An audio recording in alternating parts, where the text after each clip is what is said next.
Hey everyone, today I'm going to show you how to go from having small lips to having the appearance of full, juicy lips without any lip fillers. I've had no lip fillers, but honestly, this is something that's kind of always been a little bit of an insecurity of mine. And I have this saying, why get lip filler when you can use lip liner? Every step of the process is super important, so don't forget to watch all the way to the end. But yeah, let's get right into it. So this first step is crucial if you really want to get that oversized lip look. You need to contour your lips, and I'm going to show you how. I'm surprised I don't hear more people talking about this little trick. I think it's done a lot more in the celebrity makeup side of things, but for the everyday girl, I don't really hear a lot of people talking about this, but it makes the biggest difference, trust me. I'm going in with my Makeup by Mario Soft Sculpt Shaping Stick in the shade Fair. And for this, you don't really want to go in with a contour that's too dark. You want to go in with a contour that's just slightly darker than your natural skin tone, and you want to go into something a little bit thicker, a little bit grippier. This is definitely more of a long wear contour than, let's say, the Say Sun Melt. That one is a lot softer. It's got more of a slip. You want something that's a little bit more dry, if that makes sense. So basically pick up your most long wear cream contour product, and I'm picking up a little bit of that contour on my Tennille Jai lip and blend brush. Anything small like this will do. And I always bounce the brush on the back of my hand a little bit just to remove any excess product and just to make sure the brush is evenly coated. And you're going to start buffing that onto your lips where you would your lip liner, except you're going to really just soften it and diffuse it out. You can already see how that's giving my lip a little bit more dimension. You're going to go on the top and the bottom lip, not straying too far away from our natural lip shape, but just slightly think overlining for this step. I also like to take a little bit of that and just like define this little divot that I have right here. It just makes the lips look more pouty. And if you find it's looking a little bit harsh, just take your finger and just tap out those edges, and it should soften things up and make it look a lot more natural. But this step might look a little weird. Just to warn you, it kind of all comes together at the end, so trust the process. So now I'm going to show you how to overline your lips. This is such a good way to add fullness and dimension to the lips. I honestly cannot go without lip liner. So I'm going in with my favorite lip liner, MAC Whirl. If you have a similar skin tone to me or even a little bit deeper, this lip liner is the best lip liner for overlining your lips. It's like a Your Lips But Better shade. And I always start on my Cupid's bow. I always overline this area. So I'm going to start right in the center.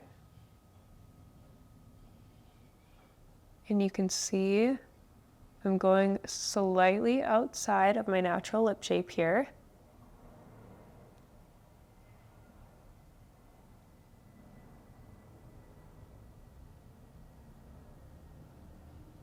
So that's how I like to do my Cupid's bow area.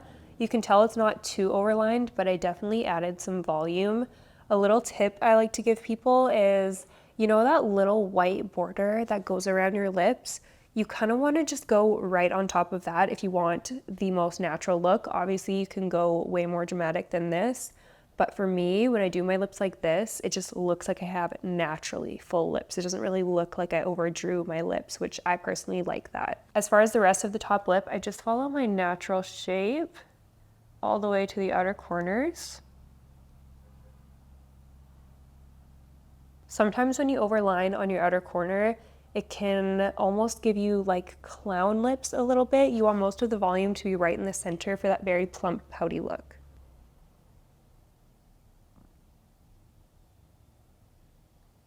Okay, so that's the foundation for the top lip. Let's move on to the bottom lip.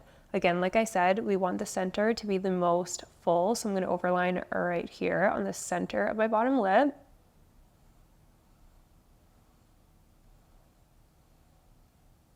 Okay, see how I drew that line a little bit lower than my natural lip shape, and then I'm going to do the same thing. I'm going to follow my natural lip shape all the way to the outer corners.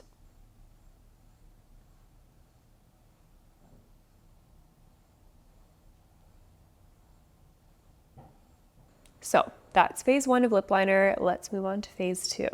This phase is all about adding dimension to the lips. So I'm going to begin to fill in the outer corner of my lips, which is just going to further the illusion of the most volume being in the center of our lips. You're going to hear me repeat that a lot throughout this video. So using that same shade, I'm just going to start from my outer corner And I'm just gonna start packing that color right onto the lips. I'm going in about a third of the way. Again, avoiding the center of the lip. Same thing on every corner. Okay, so obviously that looks kind of weird right now, but you can see the illusion of fullness starting to come together. This is basically like contouring for our actual lips. Now for this step, I like to go in with a sheer sort of lip balm type product. I'm going in with the Ilia Balmy Tint in the shade Hold Me. And this is just to add a sheer wash of color all over my lips to give them more of that juicy appearance. I'm just gonna very lightly bounce this color over the center of my lips. And I'm almost like melting that contour shade and blending it in with the center. Just like that, kind of softens things up a little bit. So I've recently discovered this palette and I have not been able to put it down. I love it so much. If you like very pale nudes, this is the palette for you. So this is by P. Louise. It's the Give Me the Ick palette. And as you can see, it has such pretty pale nudes in there. It's got some deeper nudes as well for deeper skin tones. I typically gravitate somewhere in these top 2 rows, but let me show you this in action because it is like so good. And I really don't see a lot of lipsticks in these sort of shades. My favorite shade recently has been this one right here. It's nude, but it's not like too nude. So I just pick it up on my finger and I just press it into the centermost part of my lip. Look how nude that is. Oh, I love a pale nude. When you apply a lighter shade in the center of your lips, it's going to bring that part forward, whereas on the outer corners of the lips where we've contoured, it kind of brings it back. So it's giving us this illusion of super plump, juicy, full lips, and it's not complete without the last step. I'm going in with my own brand, Cheris Cosmetics. This is our water gloss. And this is the glossiest gloss I've ever tried in my life. Let me show you it in action. It's a very wet looking gloss, hence why we called it water gloss. It is super, super reflective, as you can see, but it also feels very refreshing and cooling on the lips, and it really smooths out any fine lines you have. Look at how juicy and wet my lips look. I love a super shiny lip gloss, and this just does the trick. I'm so proud of this formula. But I also just want to highlight, when you go through all of these steps to get your lip combo looking like this, and you go in with a traditional doe foot applicator, sometimes it just really disrupts and ruins all of that work you did. So with a silicone applicator, this just glides over the lips and it doesn't disrupt any of that work you did underneath, and it doesn't get stained and gross and just disgusting in my opinion. I hate traditional doe foot applicators. When they get stained, it just makes me sick.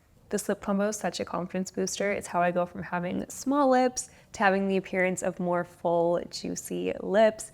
And I just love how it makes me feel. I hope you enjoyed this video. If you did, don't forget to give it a thumbs up and subscribe to my channel. Thank you so much for watching, and I will see you in the next one.